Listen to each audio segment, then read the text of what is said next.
The sun is hitting the fairway just right. Welcome back to Chains on Tap. PJ and Chris in the house, let's go.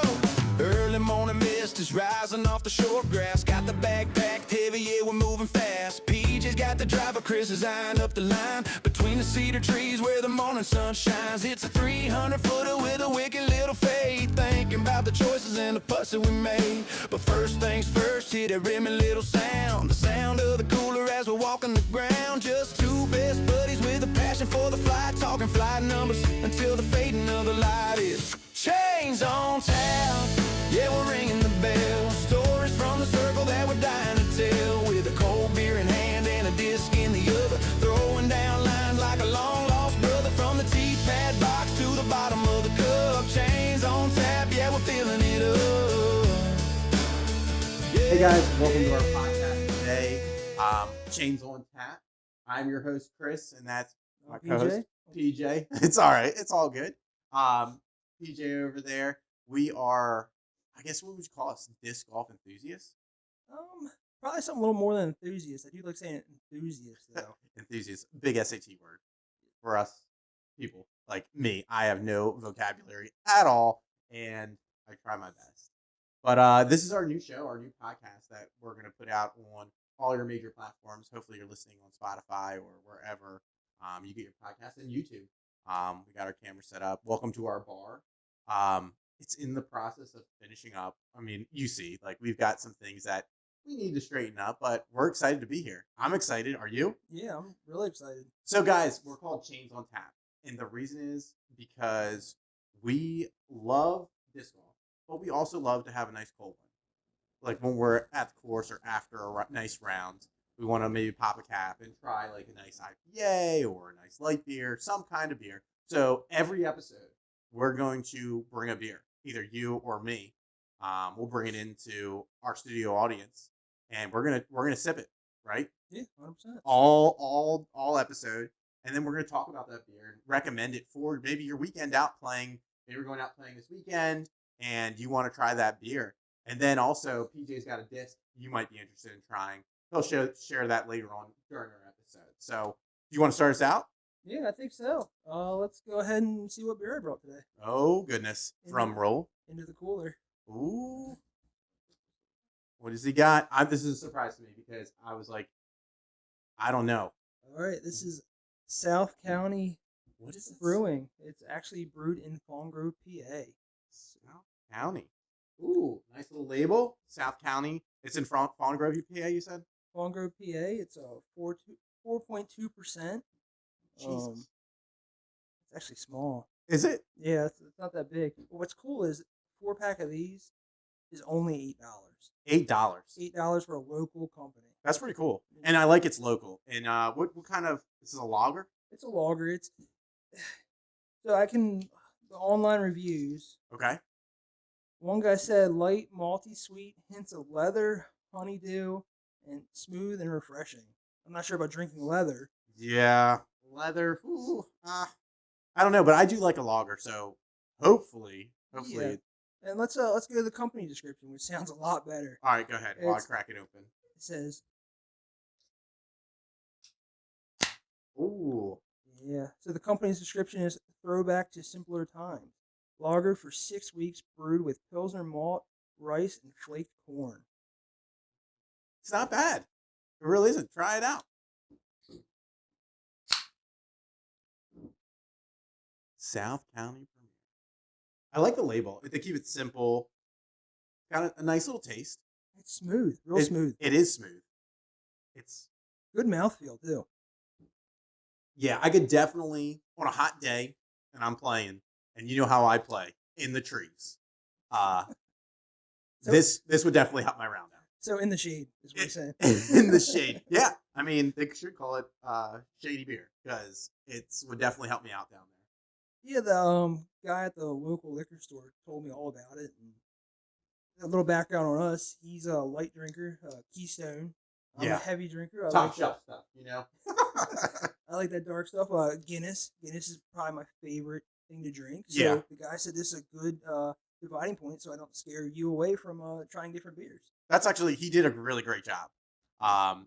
he really pointed us in the right direction, and I do like that beer. And we'll be sipping it on it all episode and let you know. So, but that's our thing. We're gonna sip beer, talk to you guys about disc golf, and our topic this week, since we're brand new to our podcast, is just how we got into disc golf, how we got into the sport that we love now, that we want to get out every weekend and play, seeing our different local tracks that we go to, and talking about like, then we can talk about our first tournament that we played together, our doubles tournament. And I wish I could say it went so well, but it went all right. Like expectations, I think were at the sun level, definitely super high, and I don't even think we got off the ground. I mean, we definitely got off the ground, but off the ground into a tree. A lot of trees and a lot of streams. Yeah, a lot of trees, a lot of streams. But like, let's talk about how did we get into this sport? Like, how did you wrap me into it? Like, Yeah, I like how you're blaming me on this one. I guess you're always supposed to blame the other person, especially for your significant other's sakes. But so I've been looking into it, and I have a tattoo artist named Scott, Catbird Tattoo, Boston area. shout out. Shout out to Scott, really awesome guy, great tattoos. But when you're in a chair, you're talking a lot. You're sitting there for hours on end. And him and I started talking about disc golf. He's like, I play disc golf. And I was like, well, I'd love to try it. So he decided to bring a whole box of discs and 2 baskets just to give me. Kind of, I guess somebody gave him discs, and you're always trying to get somebody into the sport. So he was like, here, take all these, and you and I just went in the field and started chucking them. Yeah, and the backstory is me and PJ worked together. So he brought these discs in like basically a trash bag, and 2 baskets. He said, "You want to go throw?" And I was like, "How are we supposed to throw it?" And I came from like, I've thrown ultimate discs before, and you try to throw it like an ultimate. Like we went out in the field and we tried to throw it like a regular frisbee, like you're at the beach or you're playing ultimate frisbee, and it does not work out at all. We didn't know what we were doing. We were just trying to chuck it. And then we went down that YouTube rabbit hole that everybody goes down, like when they're first starting out, like how do I throw, grip, all that stuff. And we learned pretty quick that like, hey, our hand positions weren't in the right position. Like we had to make the power grip and use the fan grip and use these other grips that now we've learned in our we've only been playing disc golf for like 8 months, 9 months? Since last April. Oh, that's so almost a year now. Almost a year now. Yeah. Yeah, it has been. Oh my gosh, time flies so fast. We've definitely learned a lot in the disc golf world. Yes, and especially you. You've learned so much with, PJ's collection of discs go on, and like he's always giving me new discs to try out. And we've been playing, like I said, we get out I would say almost every other weekend. We try to get out, playing our local tracks, Scarborough, what's the county line, and Millbrook, all the local tracks around us. We're in the PA, Maryland area. Getting out and playing those is it's so much fun, especially on the weekend. And then like I can drag my kids with us, and it's great, but at the same time, it can be an evil thing because we're not in our prime anymore. No, not at all. And you see a young kid get out there and just with ease toss it. And toss it is like the good word for it because he has 0 effort and just throws it, and it goes 300 and some feet. And I'm over here, full body, laying into it. And it might go 250 if I'm lucky. With the wind, yep. Yeah, with the wind. So it can be very off-putting, like in the sense that I don't really want to go back out. But like the sport just wants you to like everything just is so, what's the word I'm looking for? Maybe like mystical. Like it's so amazing, like in the sense where you're out in the woods, you're hiking, you're experiencing nature, but you're also having fun throwing a disc with your buddy. Yeah, you don't have to play good, to actually enjoy the sport. You don't have to have 100 discs to enjoy it either. You get your starter discs and just go out there. You can be outside. Especially us getting older, we're not going to play baseball or football or any of that stuff. Correct. So, and I'm really bad at golf. Yeah. So I was like, hey, let's throw some discs out there and see what happens. Yeah. But the best thing about this sport is the community. Yes, the community is pretty amazing. We've met some great people on the course, and through the one tournament that we've played so far, we've really met some great people. And I know you've met some great people on Whatnot. Whatnot, yep. and you definitely found some definitely good deals disc wise, and like you got that process going, and you were able to really make some connections. Yeah, so I hopped on Whatnot because everybody told me it was a good spot to I guess bid, so kind of gambling wise. But I just happened to go into this random disc golf thing, and it was the disc guy, his page. So I started talking to them because they talk to who's buying, you Yeah, know. So I told him, hey, I'm new to this. What can I do? And he's been helping me every step of the way since April to now. I still talk to him all the time. He gave me great advice. You know, it even has a website, and his discs are priced really good. that's awesome. And I know you come to work every day and you're telling me about the latest disc and the latest this, that, everything going on. And like I talked about like our tournament that we played. So we had only been playing for I don't know how many months, like 5, 6. I mean, how many months did we start? We won that tournament in October, right? Yeah, So it was like April, May, June, July, August, September, October, 7 months. 7 months. We decided, oh, it's a great idea. We should play in a doubles tournament. Not knowing anything about anything, like what tier we should be in, uh, what people we'd be playing against. We just signed up and we had a great time. I had the best time playing. We actually got out to that course a handful of times before. a lot to the point where we were actually sick of going to the course. Yeah, and Millbrook can be a tough, intimidating course. There's a lot of different lines that you have to throw, hyzer shots to anhyzer shots, and picking the right disc to throw is definitely very important at that course. And it was cool because put us on the same level playing field. We played 2 rounds. We had 1 round with their disc that they supplied, so we got there early. We picked our discs, not knowing how they would be, and we tried to beat them in as much as we could. Yeah, I mean, and you get what you get, and we didn't play too bad our first round. But then we started like I guess it was after like hole 4, we yes. started really overthinking this, and then trees started getting closer. It's like the tunnels that you see, like, and you're like visioning, and you're like, oh, I can throw that shot, I can make that shot, and then they started getting closer and closer and closer. And next thing you know, trees were like putting limbs out, smacking us in the face, and I was like, where did that come from? And we also, I think the biggest thing that we took away was talking to each other. We had a game plan going in, and then our game plan just went out the window. We started going aggressive when we should have. One person should have went aggressive. One person should have went strategic and like throwing it nice and safe out there. And then like it's also tough when you're playing a doubles tournament and you're the first one off the tee and you hit the tree, and then it's on me to go out there and try to throw a nice shot. So it was a fun experience, rewarding, I would definitely say, and it was a good tournament where I think it was a part of the Paul Macbeth Foundation tournament. I think they were giving money to the foundation. I know they helped invest into a course in Africa. I think the year before. I think it was something with a big volcano. yes. Is it?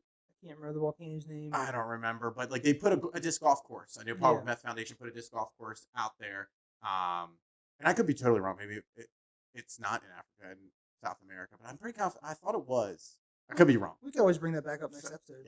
Yeah, exactly. Yeah, We could do bring it more back up research. because I'd love to give them a shout out. Harford County Disc Golf, amazing people there, amazing tournament. And they did it. I felt like they did it right.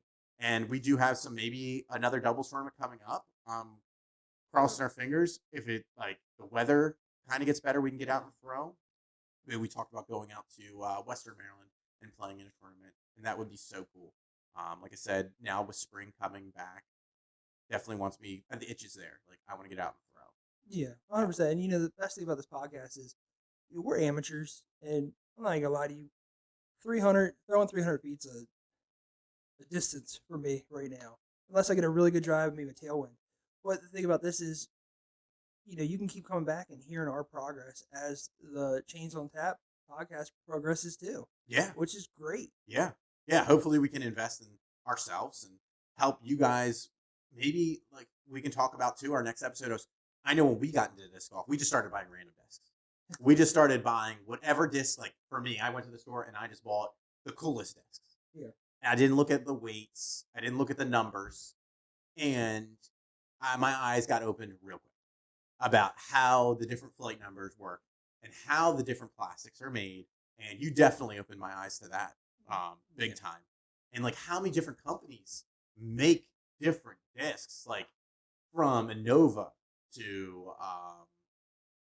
You have Innova, Discraft, MVP, yeah, Lone Star. They're a smaller company, but I think they're starting to get a little pushed out because all the bigger companies are taking over. yeah, Uh, Casaplast, you name it. There's just so many. yeah. And like there's so many different things that you could get wrapped up as a new player. Like, oh, I need this disc, I need that disc. And really there are some good starter sets, I would say, on Amazon that could help you out. But I think the biggest thing for us was now like we've learned so much in our past year of playing disc golf that we wanted to share with the community and share with you guys. And hopefully you'll follow along with us and check out like our stuff. And like I said, this beer, I mean, shit, it's tasting so good. No, it's amazing. And honestly, if you're an amateur or a beginner listening to this and you're looking for advice for discs and stuff like that, go on Trash Panda's website, get their starter set. 3 disc, putter, mid range, 8 speed. You can call it a driver or approach or whatever you want to call it, but that's where we should have started. And we're all thinking it. Just because the stamp's cool on the disc, don't mean we can throw it. Yeah, and there's some really nice stamps out there. There's some really cool logos to different names of the discs that really draw your eyes. Like my Cayman, I can think of right off the bat. Super cool disc. And then like you look at like, and also that's where I got caught up. I looked at these cool discs, and then I look at MVP's discs, and I'm like, all right, not bad. They're great discs. Like now, I love the Trail. I love the Signal. I mean, but like they just they're standard discs. They're pretty cool. But yeah. Do you want to go into our last segment and put a bow on this Yeah, let's for our first episode, guys? I hope you guys have enjoyed so far. But let's go to PJ's. We're gonna call this PJ's Disc Corner. PJ's are savant. He would be your for wine. It would be a sommelier. He is our sommelier for discs. He, to me, comes into work every day telling me about the latest disc, the latest grab that you should buy that would help your game out to be like improve it so much. So, what disc are we got out of the bag today? out of the bag. We have the brand new Simon Lizotte Boca, the Boca Ooh. Latte. The Boca.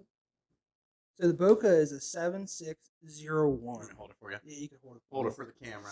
Ooh. It's a very nice disc. Pretty good hand feel. I haven't thrown it yet. I'm gonna throw it on our time off, so probably this weekend, and then we'll get back to you about it and how I really feel about it. There are some things that are questionable to me. First of all, MVP doesn't really have a lot of 7 speeds. I think they have 3, but it's Axiom, MVP, and Streamline, Okay. which to me that's crazy, right? Yeah. You have such a big company that makes so many discs, and now they're starting to put out a 7 speed. But here's the kicker: it's only one plastic. Okay. And what would this plastic be? That's the Neutron plastic. The Neutron plastic. So it's a little soft, which is great, and that's awesome. I like the Neutron plastic. So my favorite MVP plastic is the Cosmic Neutron, which is a little stiffer, a little more overstable. And that's where they're trying to clear that up because they do make this for 3 companies. Okay. Because honestly, the main difference between Axiom and MVP is Axiom likes to do those overstable discs with colored rims. That's how you know that's an Axiom disc. Oh. But there's a big MVP stamp on it. Yeah. And that's the thing, they don't like to, how can I say this? MVP likes understable, easy to throw. Gotcha. But that's also their gyro technology, which is their overlay, which is that outer rim. So right now I throw the Stalker and the Sagara. The Stalker is a 7.5 -1.2. Do you have them? I do. Oh, cool. So I can feel them. I know that this definitely feels like a nice disc. So with this is the Stalker. That's the Stalker. And this is made by That's Discraft. Discraft. Okay. So like I said, the Stalker is a 7.5 -1.2. That comes in 15 plastics. Wow. 15 different plastics? So yeah, now you have a company that's getting bigger, jumping into the game of 7 speeds. But look at the shoes it has to fill right there. Yeah. 15 plastics. 15 plastics is crazy to produce in one disc like the Stalker. It's 7.5 -. Now, flight number wise, how close are we to the Simon Lizotte? So, like I said, the Boca is a 7601. Okay. And the Stalker's a 75 -1 2. So you take that -1 from the two, it's pretty much a 0 1. Yeah. Um, I love throwing that disc. And then you get into my other personal favorite disc that glides forever is the Sagara, which Ooh. if you play disc golf, you heard the name Sagara or Cicada, but that's your more overstable um, big brother of the Cicada. It's a 7.6 -1 2, which again, you're getting back into that same situation where they're all pretty much the same numbers. Yeah. Now, what's your like for a newbie? Like, say I was looking at the disc list. What would you? The Simon Lizotte looks nice, and that price wise. Ooh. Price wise, a little different. So you can get Stalkers and cigars real cheap. Okay. Um, the cigar maybe not as cheap. You're looking at probably your price range is going to be like let's say 12 to 18. Okay. But if you get them secondhand, which is great because they're already broken in, especially for a beginner, the more you hit a disc against a tree, of course, the more unstable it gets. Yeah. Um, and then the Stalkers are older, and since they come in so many plastics, you can get them. I think that Stalker was $5, Wow. and now you're getting into the Bocas, which you're instantly starting. And where did you get that? Did you get this off of Whatnot from your buddy? So the cigar is from eBay, Okay. and the Stalker would be from Whatnot. Whatnot. Okay. Cool. And then you're getting into the MVP. Gotcha. When it first came out, it had the prototypes, which I don't know what the prototype plastic was. But you had scalpers literally taking these things and selling for anywhere from $60 to $100, and people were buying them. Wow. And that's what, like, it's every sport though. That's not just disc golf though. Every sport, it seems like you get scalpers. Like I know tickets. Like I think Ticketmaster just had a big thing where, no, it's Savannah Bananas. Okay. Like I love listening to the Savannah Bananas and like Jesse. I think his name's Jesse Cole on the Savannah Bananas, and he creates an atmosphere for baseball. And he just took the price of tickets, and now they're creating their own ticket center. That if you don't take the tickets, you can't sell them on a third party like Ticketmaster or StubHub or SeatGeek. You can only use their thing because they want the fan experience. It does stink when you get like discs like this or like with the cheese one. Yeah, the oxymoron. The oxymoron, like I know they were jacking prices up, like, and it stinks for the average disc golfer who wants to get into it and like doesn't have a huge budget, but wants the disc to try out, and then they get thrown up, and then you're like, oh. But you said MVP is putting what they do with this disc? So I guess they realized that people are going to start scalping them and stuff like that. So now they started mass producing them. Like if you can't get a Boca, you're doing something wrong. They're on every single website. Okay. I couldn't pick the color because I pre-ordered mine, because I didn't know if they were going to mass produce them or not. I really wanted one. Yeah. But now you go on any website and they have them. They have the Boca. Yeah. And this is a Simon Lizotte Boca. I do like. I'll say this. This is just me given my opinion. I don't know disc like PJ does. PJ knows, like I said, he is our savant, like with this type of stuff. And I like the rim because I am an MVP fan. I love my Signal. I love my Trail. I like the rim. I like the plastic. Would I add this to my bag? I don't think so. I don't think I would add it to my bag because I have a cigar, our Cicada. You have a Cicada. And I don't know. I guess I would have to throw it, and hopefully, like this week, we're gonna get out and throw it, and then maybe we'll release a video, guys, of us throwing. That's our objective. Is on our YouTube channel. Check that out. We're gonna next week we'll post a video of us throwing this Simon Lizotte Boca, and then maybe we'll throw the compared discs. Yeah. And compare them so you can see us throw. And maybe we'll play around in my backyard in the Shades on Tap par 3. I don't know. We're still trying to work on a name for that little executive par 2 course because it's not even a par 3. It'd be a par 2. I think we might have our farthest throw would probably be maybe 200 feet, but it would be a good thing for maybe we can get some aces. But see that's because it's a PA course. You go up to Maryland, their first hole is always way. Oh my gosh! Maryland. I was just talking to Brandon about this. It's a throw your arm out hole. I've never been to. I don't think I've been to a disc golf course that you don't throw your arm out on the first hole. I mean, you look at Millbrook, you look at Scarborough, you look at County Line. they're all like, well, county line's not bad. County line could be on the edge It's of throwing down, your arm out because it's it's not downhill. too bad. It's Yeah. down. It's an elevation hole. You that could go roll down. Yeah, you could roll it. So it's not too bad. But like Scarborough and Mill Creek, you're just ripping. Yep. And for new disc golfers like us, it is a task for you. Just got out of the car. I don't know if you might drive like for me 45 minutes, 15 minutes for you down the road. But then I'm warming up, throwing my vest in. I'm not a young man anymore. I got my sleeve all the way up, and I'm just like, I don't want to do this. This is not a great day. Like, not a great hole to start out on for me. And then I'm throwing my arm out, and it feels like jelly. After that hole, then you go to that the next second hole, elevated tee up on a rock. That's 200, maybe, is it 200? 220 feet, maybe? It's up there. It's still up there. And Yeah. like you're thrown through the woods. And like I know that course is not super long. And like I know there's people watching this video going like, that's nothing. You should see what the pros are throwing. Yeah. Well, I'm not a pro. There's a reason I'm drinking a beer right now with my buddy talking about disc golf. Because I'm just there for a good time. Yeah. Okay. And that I can't say enough. This beer, my gosh. What is it called? South County So Premier. This is pretty premium. good. Yeah, Premium. Oh, South County Premium. there you go. Yeah. Brew I can't with read. intent. Yeah. This is really good. I would definitely recommend this beer. I'll buy it again. Yeah. 100%. I would definitely recommend if you're going out this weekend, I'd pick up some South County Premier. I don't know if they're sold in many states, but maybe we can look into getting some more beers that are nationwide for all of our viewers. Sure. But this beer, if you're local to Maryland and Fallen Grove area, pick it up and grab yourself a nice couple cold ones, like you said, a 4-pack. You said or 6-pack? It's a 4-pack. 4-pack. 4-pack. Take 4. I mean, 1 just gives me a nice little buzz, but then again, I drink water as it is. So, but like this is a nice little tasty treat when I'm out there playing because after the first hole, I need a drink. Yeah, I mean, 100%. after I hit like 3 trees before I get to the basket, I'm ready to go. But I would say the Simon Lizotte, it's up for discussion. I think we throw it and see how it does because, like I said, I like the feel. I like the rim. I do like the colors. Even though you're not a huge fan, like you didn't get to pick your colors, I do like the colors. No, it's cool. I like the swirl on the rim.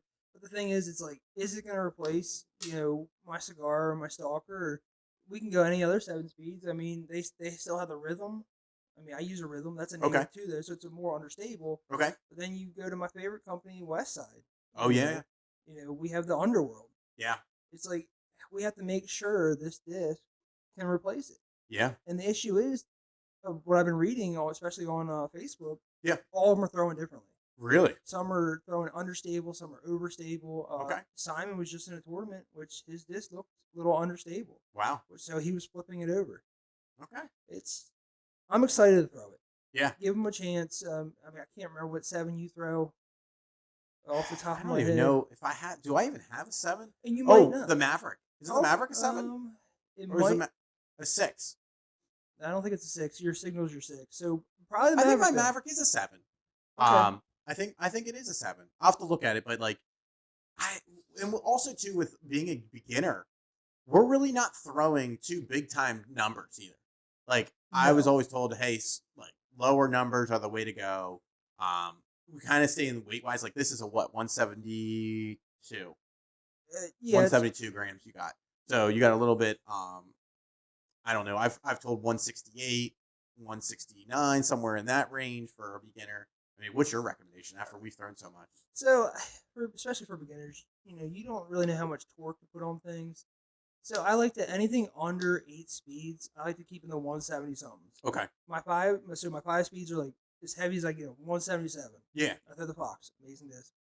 But then once you get up to 8 speeds, which that's the other thing, is this going to take place on 8 speed? You might like 8 speeds more than 7 speeds. I see what you're saying. Yeah. They throw the same. They almost go the same distance, but it's like, what do I want to replace? Yeah, and like how many discs do you want to carry in your bag too? That's the thing. like the biggest thing for me is like I don't want to carry when my son goes out, Maverick, Yeah. he's like, I want to carry all these discs. And then I'm stuck carrying his bag, my bag, and I'm like, dude, like you only need 2 discs. Like get a little pouch. And then he's like, no, I need all these discs. He's a Latitude guy, loves his little Latitudes, and little Maverick, he's just wild. He drives me nuts. I mean, he'll go up to you and be like, "What? This is how you're supposed to just throw it in and just walk away." But yeah, that's a great question. Oh my gosh, it is raining so hard out there, and I hope the studio audience can't hear this because it is coming down. It's definitely raining hard. We definitely need to do a better job with our studio, and we're going to work on some things as the episodes go on and as we get things. We've got our gear. Hopefully, we'll be releasing soon. Chains on Tap merchandise, hats, hoodies, everything. I really hope you guys follow along. Do you have anything else you want to wrap up before we wrap this show up today? No, I think that was a great intro to us. Yeah, It's definitely getting our our passion out there. absolutely. And I think sharing to the community like about disc golf and being a new like beginner, I would say that we are. I don't think there's a lot of shows and a lot of people out there on YouTube and Spotify and all these podcasts talking to beginners. I think they're more talking generally to the people who are playing disc golf and really want to throw and lay into things. And we're like, hey, we're out here having a good time. We want to drink a cold one with you guys. We want to throw the latest discs, but we also don't have the budget too to blow on brand new discs. So sometimes it is good to pick up a used disc, like I said, like PJ said, like these right here on Whatnot and eBay and wherever you can get them, because a broken in disc might be better for a new beginner than a brand new disc. Oh, 100%. You know, I love Amazon. Yeah. But honestly, when it comes to this world of disc golf, you want to try to find your locals. Yeah. You know, so eBay's okay, because they're not huge people and stuff like that. But you want to try to find your local areas, like even play against sports. Yeah. You know, you want to support your local guys because this sport's just growing. Yeah. So No, if you're right. Amazon's taking all their business, they Yeah. can't grow too. Absolutely. Absolutely. Support your local guys. Like all the guys on Whatnot, support them.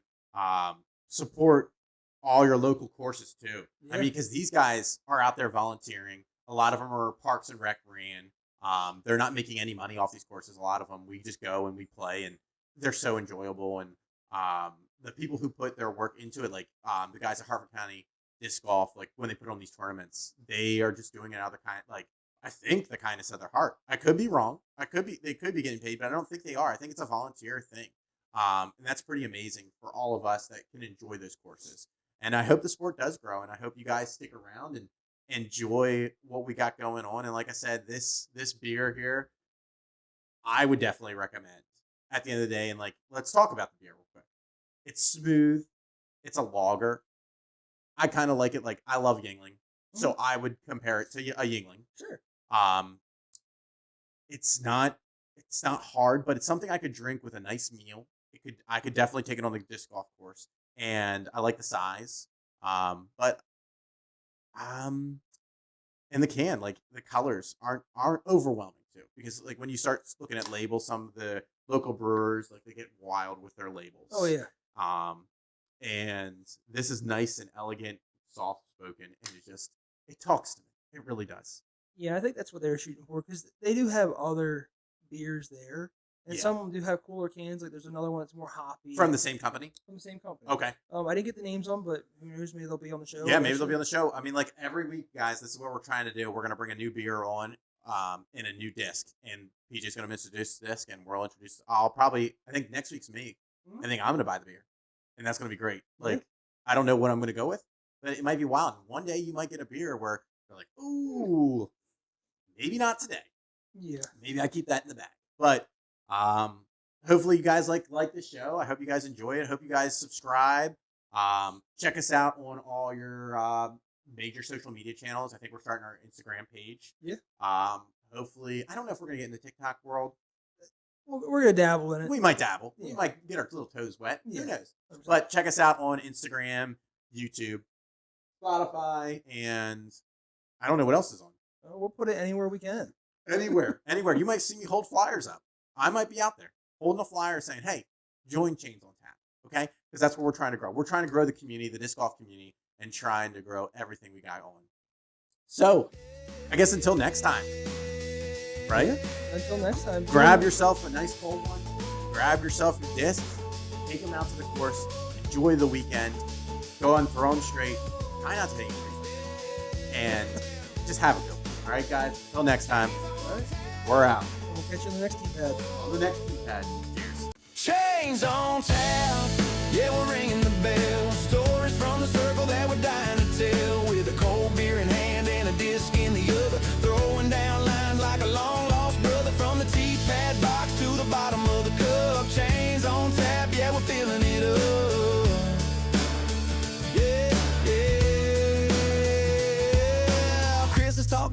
the stability and glide while PJ's checking scores on the leaderboard slide. Was it a spit out, a kick out, or a park job today? Doesn't really matter when you're playing it this way. We got the IPA flowing and the stouts in the bag. Even when the double bogey makes the spirit start to sag. We're breaking down the physics in the local course lore. Then we're heading to the fridge to go and grab a couple more. It's more than just a hobby, it's the way that we live. Taking everything the fairway's got to give. Long drives, short putts, and a heavy amber pour. Every single weekend we are coming back for more. If you love the sound of metal when the plastic hits the mark, then pull up a chair, let's get started in the dark. It's Chains on Tap, yeah, we're ringing the bell. Stories from the circle that we're dying to tell. With a cold beer in hand and a disc in the other. Throwing down lines like a long lost brother. From the T-pad box to the bottom of the cup. Chains on Tap, yeah, we're filling it up.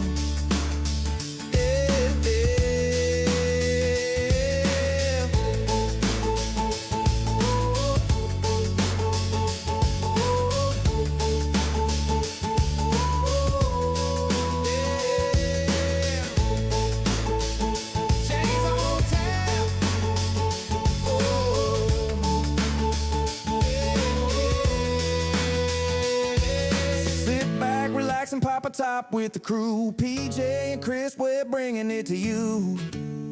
Chains on Tap, keep it flying straight, y'all. Cheers.